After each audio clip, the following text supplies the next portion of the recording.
welcome to our Coronavirus Patient as Educators video series. Thank you for coming along today to share your experiences of accessing emergency care during the coronavirus pandemic. So we know that Phoebe's got OTC. For those who don't know about the condition, could you just give us a little bit of insight about how it affects Phoebe and how you manage the condition, please?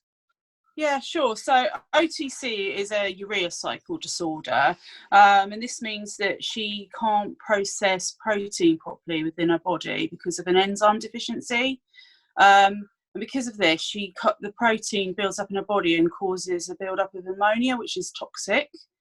So she has to adhere to a strict protein diet, and she also has to have medication for this.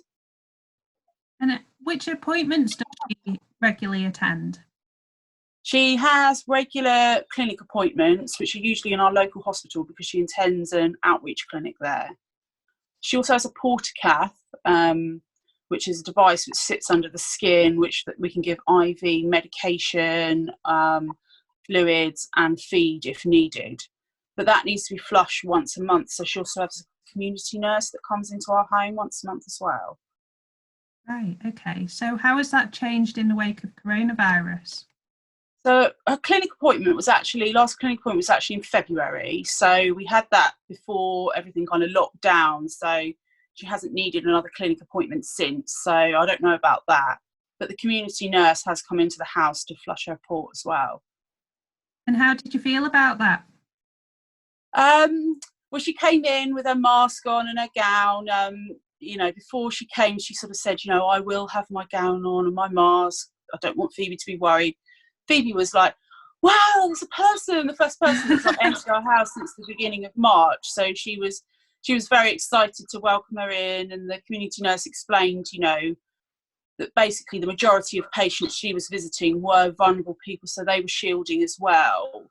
Yeah. So the risk felt at that point was really quite low because she was mainly visiting vulnerable people. She did actually explain a bit about how their service has adapted since the coronavirus, and they were able to do some of their appointments just by videoing and things like that. So, but yeah, it was actually really quite lovely to see someone in the flesh in the house and Phoebe's just thought that was brilliant. But she had all her sort of like minor PPE on for that. But yeah, it was good. Must be quite a novelty, like you say, to see somebody in the flesh. yeah, it was like, someone's actually coming into our house, do you know what I mean? So yeah, it's usually a delivery driver that drops something off and is at the bottom of the path by the time you've opened the door. So yeah. Oh, wonderful. And we know from discussions with you that Phoebe hasn't been very well lately, and she had to access the emergency care. So how did that fit with your emergency regimen, and what was the process of going through that? So basically, Phoebe got severe diarrhea because of her urea cycle disorder. She wasn't keeping in the SOS. She needs to have like an emergency glucose drink with diarrhea that wasn't staying in because it was every 20 minutes. At first, we phoned the Evelina, which is a metabolic hospital, for advice to see whether they could come up with a plan rather than taking her into we would usually have yellow card access to our local hospital. So in the first instance, we phoned the Evelina, who quickly just sort of assessed her symptoms and said that we did need to take her in. They offered to phone our local hospital to tell them we were coming in, but we've got a really good relationship with them because unfortunately Phoebe does need hospitalisation quite regularly. So we do know them really well. So I phoned them up in the first instance to arrange her coming in. So nothing really changed then as to how it would usually work? It's the same people that you contacted? Yeah. It was just the fact that I might have just taken her straight to Children's Assessment Unit because I kind of knew really that she probably did need to go. But in the wake of the coronavirus at that point, I thought perhaps they could give me a care plan that I could deal with it at home for a bit longer. But she was quite poorly at that point. Yeah. And you're shielding as a family, that's right, isn't it? That's correct, yeah. So how did you and your family feel when you found out that you did have to go into hospital? Obviously, it was really quite worrying because you're in this bubble, you've not left the house, you're told that you can't come face to face with anyone, and suddenly the first time you're leaving the house for weeks is into a hospital. The local hospital, it's all surrounded in the news. They are local newspapers reporting the deaths in this hospital on a daily basis. It's worrying. And also in your mind, because Phoebe's such a regular visitor, we often thought about the nurses and everybody that was attached to that hospital. And it's felt like a surreal another world. And sort of then going in, we were nervous, but we'd spoken to the nurse at the Children's Assessment Unit, who I knew very well, who assured me, you know, we're wearing the protective gowns and PPE. We've not had very many children with coronavirus because it's not really affecting children in the same way as adults, they're finding. Yeah. Although they had people come through with coronavirus, they currently didn't have anyone within the children's unit. So they reassured me that way, and reassured me that they'd be able to keep Phoebe safe by keeping her isolated for the whole duration of the visit that she would need. Fantastic. And were you given any information before going to the appointment? Were you given any information about how the process of attending the hospital would have changed? I know you said that you've got the reassurance was there about, you know, it being COVID free, but were there any changes to the actual procedure that of going to the A&E department? Were you taken in through different doors or anything like that? Or we were nervous, and I'll be honest, they did have to persuade, my husband was very nervous in particular, and they did have to sort of say, look, you really need to come. So what they actually did for us was they found a separate room within a clinic which had not been used that day to bring Phoebe in, and the senior sister met us in the sort of hospital foyer and took us down there, so we didn't actually have to go into the Children's Assessment Unit.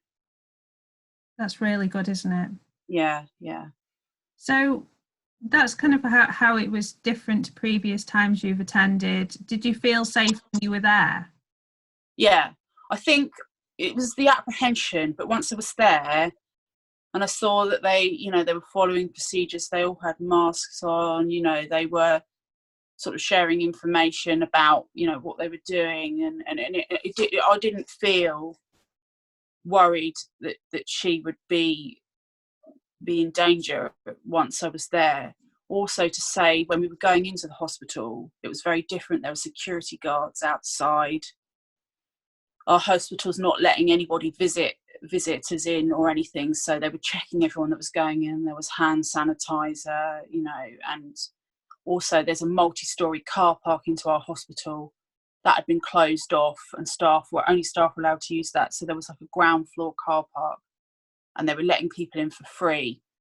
So you just park your car, so there was no using the car parking machine or anything like that. So it all felt, very well organised as to making sure, and there was clear signage as to where you needed to go if you had coronavirus. They had like a separate sort of testing sort of entrance for people attending the hospital into a coronavirus pod that they've got there.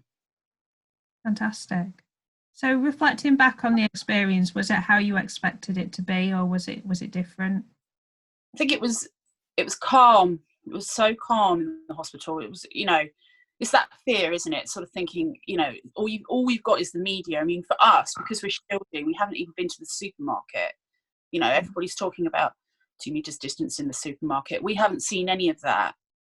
Just to suddenly sort of drive out your house and go into hospital and see that the calm atmosphere and organised, and then all the nurses and everyone that you're familiar with are there, and they're not all off sick and self-isolating and things like that.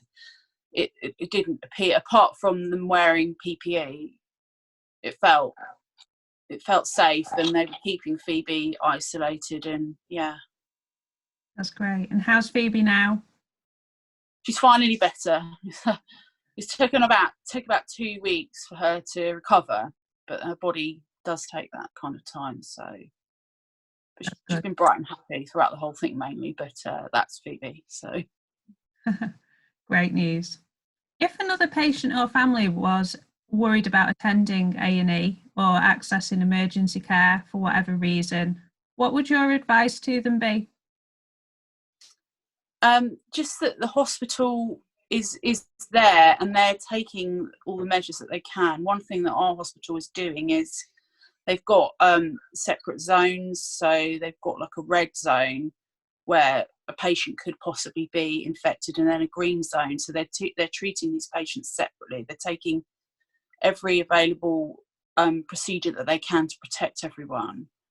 And yeah, although it's nerve-wracking, you need to think about what's the most danger to you at the time. Is it if your metabolic condition has to take priority over coronavirus? Yeah. And it's really not.